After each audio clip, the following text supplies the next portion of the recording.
ખેડૂતોની જૂની વાડીમાં આંબાની ખેતી કરતા ખેડૂતોને ઓછું ઉત્પાદન મળતું હોય, આંબામાં નવીનીકરણ લાવી ઝડપથી ઓછા ખર્ચે ઉત્પાદન વધારી શકાય એ માટે નવસારી કૃષિ યુનિવર્સિટી વિજ્ઞાન કેન્દ્ર સુરત અને બાગાયત ખાતા દ્વારા ઓલપાડના કનાજ ગામે ખેડૂતોની તાલીમ શિબિર યોજાઈ હતી। આજે દિવસે ને દિવસે ખેડૂતોની ખેતી પ્રત્યેની રુચિ ઘટતી જાય છે, તેવામાં ખેડૂતોએ તાલીમ લેવી જરૂરી છે।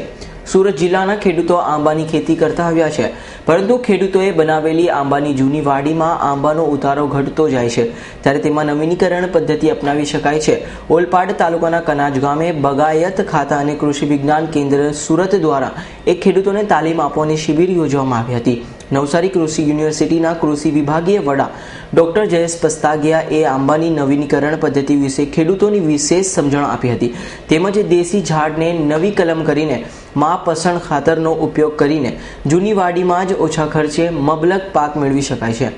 એનો મુખ્ય આશય એ છે કે આંબામાં જે જૂની વાડીઓ થઈ ગઈ છે અને જૂની વાડીઓમાં ફળની જે સંખ્યા ઘટતી જાય છે અથવા તો એનામાં જે ઉત્પાદન ઘટતું જાય છે તે આપણે જો ફરી મેળવવું હોય તો આંબાની નવીનીકરણ કરવાની જરૂર પડે। એટલે એમાં જુદી જુદી છતણીની પદ્ધતિ હોય, એ છતણીની પદ્ધતિ કરીએ તો ત્રીજા વર્ષે પાછું આપણને એ જ જૂના આંબામાં આપણને નવા ફળ આવીને નવા ફળ આપણને મળવાનું શરૂ થાય। એટલે આખો નવો આંબો નીચે જમીનથી આપણે કાઢીને નવો ઉછેરી અને એમાં જે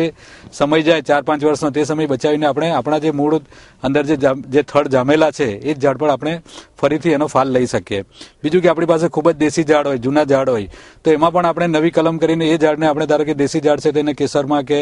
હાફૂસમાં પણ આપણે રૂપાંતરણ કરી શકીએ। અને હિતેશભાઈ એ સફળ પ્રયોગ અહીંયા આપણા વિસ્તારમાં જ કરેલો છે, તો એનું જ્ઞાન બીજા ખેડૂતોને મળે એટલે નવસારી કૃષિ યુનિવર્સિટી કૃષિ વિજ્ઞાન કેન્દ્ર અને બાગાયત ખાતા દ્વારા આજનો આ કાર્યક્રમ આપણે અહીંયા રાખેલ છે। એમાં જો ખેડૂતની આંબાની વાડીમાં ફળોની સંખ્યા ઘટતી જતી હોય તો તેમાં નવીનીકરણની પદ્ધતિ અપનાવી એ જ આંબામાં ત્રીજા જ વર્ષે નવા ફળો મેળવી શકાય છે, જે નવતર પ્રયોગ ઓલપાડના કનાજ ગામના ઓર્ગેનિક ખેડૂત હિતેશભાઈએ પણ કર્યો હોય તેમની જ જૂની વાડીમાં આ તાલીમ ખેડૂતોએ અપાઈ હતી, જેમાં કૃષિ નિયામક અધિકારીઓ દ્વારા માર્ગદર્શન પૂરું પાડવામાં આવ્યું હતું। જ્યારે સુરત બાગાયત કચેરી દ્વારા આ નવીનીકરણની પદ્ધતિમાં વિશેષ સ્કીમ પણ રાખવામાં આવી છે, જેનો લાભ લઈ ખેડૂતો ઓછા ખર્ચે જૂના આંબામાં જ નવા ફળોનો ઉતારો ઝડપથી લઈ શકાય છે। એમાં જે નવીનીકરણ કરે ત્યારે એનો ખર્ચો પણ આવે છે ખેડૂતોને, ખાસ કરીને જૂના ઝાડ પ્રોડક્શન ના આપતા હોય એવા ઝાડને આપણે કાપીને વધારે પડતું પ્રૂનિંગ કરીને નવીનીકરણ કરીએ તો એ ઝાડને વ્યવસ્થિત પાછું ખાતર આપવું જરૂરી છે, એમાં દવા છાંટવી જરૂરી છે। એટલે એને ધ્યાનમાં રાખીને આપણે બાગાયત કચેરી મારફત આપણે એક સ્કીમ ચલાવીએ છીએ કે કોઈ પણ ખેડૂત જ્યારે જૂના ઝાડને નવીનીકરણ કરે તો આપણે એને પ્રતિ હેક્ટરે 20,000 રૂપિયાની સહાય આપીએ છીએ, જેની અંદર એ ઝાડની અંદર ફરતેથી વ્યવસ્થિત ખાતર પૂરે, કારણ કે જ્યારે નવીનીકરણ કરે અને ઝાડને વધારે પ્રૂનિંગ કરે ત્યારે એ ઝાડને નવી ડાળીઓ લાવવા માટે વધારે ખાતરની જરૂર પડે છે, અને જે ડાળી કાપેલ છે એમાં ફરીથી ફૂગ અને બીજા કોઈ જંતુ ના લાગે એટલે એને વ્યવસ્થિત સ્પ્રે પણ કરવો પડે કોપર હાઇડ્રોક્સીક્લોરાઇડનો। એટલે એટલા માટે આપણી સ્કીમ ચલાવીએ છીએ અને એ સ્કીમનો ખેડૂતો વધારે લાભ લે તો અહીંયા આવીને જોવે અને પોતે પણ એ પ્રમાણે હિંમત કરીને પોતાની વાડીમાં જઈને જે ઝાડ ઉત્પાદન આપતા નથી એ ફરીથી સારી રીતે ઉત્પાદન આપી શકે એ માટે એ નવીનીકરણની યોજનાનો આપણે બાગાયત કચેરી સુરત તરફથી લાભ લઈ શકે। આજે ખેતી કરવી ખેડૂતો માટે મોંઘી થતી જાય છે, ત્યારે આંબામાં નવા પાકમાં ઓછો